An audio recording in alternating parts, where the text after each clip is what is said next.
ചില വീട്ടുകാരുണ്ട്, അവരുടെ മക്കൾ ലവ് മാരേജ് ആണ് ചെയ്യുന്നതെങ്കിലും ഒരു തരത്തിൽ സമ്മതിച്ചു കൊടുക്കില്ല. എല്ലാവരുടെ മുന്നിലും അറേഞ്ച് മാരേജ് ആണെന്നേ പറയുള്ളൂ. മാട്രിമോണിയിൽ നിന്ന് കിട്ടിയതാണ്, അമ്മാവൻ കൊണ്ടുവന്ന ആലോചനയാണ്, അമ്മായി കൊണ്ടുവന്ന ആലോചനയാണ്, അപ്പുറത്തെ വീട്ടിൽ ആൻറ്റി കൊണ്ടുവന്ന ആലോചനയാണ്, ഇങ്ങനെയൊക്കെ പറയുള്ളൂ. ഇതിന്റെ ലോജിക്ക് എന്താണെന്നൊന്നും എനിക്കറിയത്തില്ല. എന്തായാലും നിങ്ങളോട് പറയാനുള്ളൊരു കാര്യം എന്താണെന്ന് വെച്ചാൽ, നിങ്ങളുടെയൊക്കെ ഫാമിലി തന്നെയുള്ള ആർക്കെങ്കിലും ഒക്കെ അറിയായിരിക്കും ഈ റിലേഷന്റെ കാര്യം. അത് മതി അത്യാവശ്യം ആൾക്കാരെല്ലാം കാര്യം അറിയാൻ.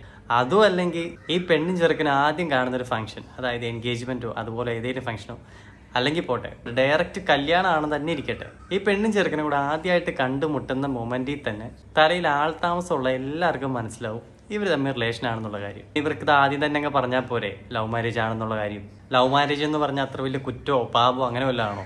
അല്ലെങ്കിൽ എൻ്റെ മകളുടെ അറേഞ്ച് മാരേജ് ആണെന്ന് പറഞ്ഞാൽ പിന്നെ നിങ്ങൾക്ക് വല്ല റിവാർഡ് പോയിന്റ്സും കിട്ടും. എന്തായാലും അറേഞ്ച് മാരേജ് ആണെന്ന് നിങ്ങൾ പറഞ്ഞ് എല്ലാവരും വിശ്വസിച്ചു നിങ്ങൾ കരുതുന്നുണ്ടെങ്കിൽ ആ കല്യാണം അറ്റൻഡ് ചെയ്തതിൽ ഏറ്റവും മണ്ടന്മാർ നിങ്ങൾ തന്നെയായിരിക്കും.